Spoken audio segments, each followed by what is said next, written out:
और इस वक्त खुद हमारे साथ ब्रजभूषण शरण सिंह जुड़ चुके हैं, भारतीय जनता पार्टी के फायर ब्रांड नेता और सांसद ब्रजभूषण शरण सिंह हमारे साथ जुड़े हैं। और इनका परिचय बहुत लंबा है, राजनीतिक परिचय, लेकिन आज क्योंकि इनसे हम चर्चा करेंगे तो एक बात मैं और बता दूं कि ब्रजभूषण शरण सिंह उन नेताओं में है मंदिर आंदोलन में भी जिनकी भूमिका रही है। ब्रजभूषण शरण सिंह जी, आपका स्वागत है बीपी गंगा में। बहुत बहुत धन्यवाद सर। ब्रजभूषण जी, अब ये बताइए कि राज ठाकरे को लेकर आखिरकार इतना गुस्सा क्यों कि आपने ये तक कह दिया कि अगर राज ठाकरे अयोध्या में रामलला के दर्शन करने आते हैं तो 1 लाख लोगों की दीवार आप खड़ी कर देंगे। ये आखिरकार ऐसा क्यों, इतना बड़ा फैसला आप क्यों ले रहे हैं?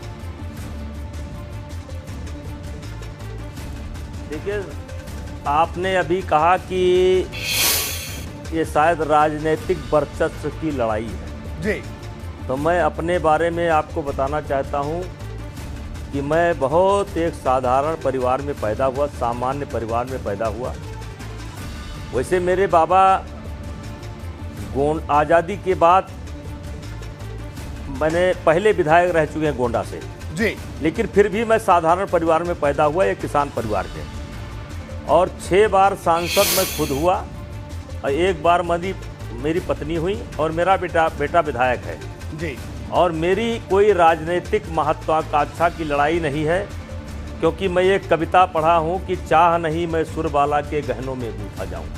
मेरी कोई चाह नहीं है, ना मैं मुख्यमंत्री बनना चाहता हूँ, ना मैं मंत्री बनना चाहता हूँ।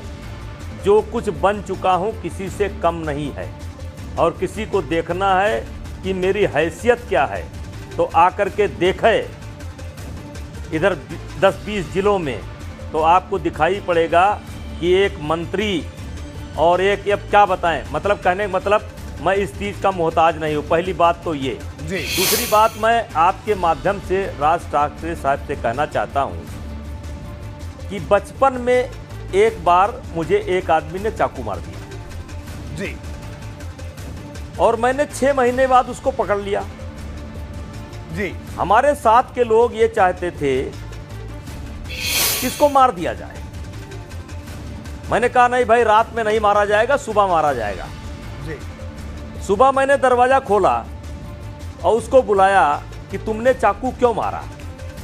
तो उसने कहा कि मैं चोरी कर रहा था और जब मुझे आप पकड़ने के लिए आए तो मैंने आपको वार्न भी किया, लेकिन आप मुझको उठा करके पटक दिए और मैं आपको पहचानता नहीं था और इसलिए मेरे हाथ में चाकू था, मैंने आपको लग गया, लेकिन मैं आपको जानता नहीं था।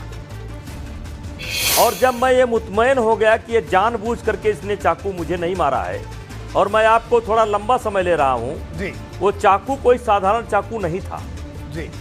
मैं कम से कम 15 घंटा बेहोश रहा और हनुमानगढ़ी के और संत समाज के जो महंत हैं ज्ञानदास जी ने, उन्होंने मुझे ब्लड दिया था, मतलब खतरनाक था।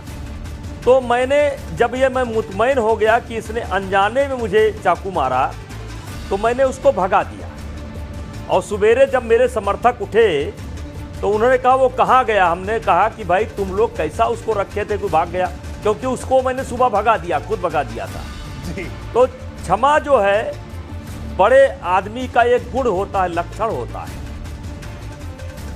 ठीक है ना जी। तो मेरी कोई बहुत बड़ी डिमांड नहीं है। मेरी डिमांड ये है कि राज ठाकरे साहब या उनके कार्यकर्ता उत्तर भारतीयों को उन्होंने अपमानित किया है, पिटाई किया है, मजदूरों को, विद्यार्थियों को, दवाई करने गए लोगों को, और उन्होंने एक अलग प्रकार की राजनीति की, क्योंकि उनकी राजनीतिक दुकान बंद हो गई और वो बाला साहेब ठाकरे के वसीयत उनको नहीं मिली, तो उन्होंने एक नफरत की राजनीति शुरू की। तो मेरा कहना मात्र है, कोई मैंने बहुत बड़ी शर्त नहीं रखी है, एक छोटी सी शर्त रखी है कि आप कह दो कि मुझसे गलती हुई है, उसके लिए मैं क्षमा चाहता हूं और आगे गलती नहीं करूंगा।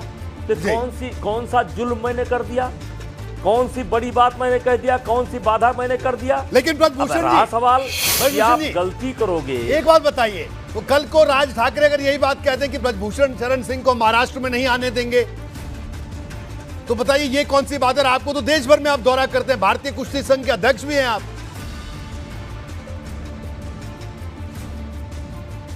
भैया देखो, मेरी कोई जिद नहीं है, मेरी राज ठाकरे साहब से कोई लड़ाई नहीं है जी। राज ठाकरे को साहब को ये समझना चाहिए कि भारत का संविधान बराबरी का इजाज़त देता है। एक जम्मू कश्मीर के अंदर विशेष धारा लागू थी, जिसको मोदी जी के नेतृत्व में वो भी समाप्त कर दिया गया। देश सबका है, मुंबई हमारा भी है, राम जन्मभूमि भी राज ठाकरे जी का भी है, उद्धव ठाकरे जी का भी है। राम हमारे ही पूर्वज नहीं हैं, उनके भी पूर्वज हैं।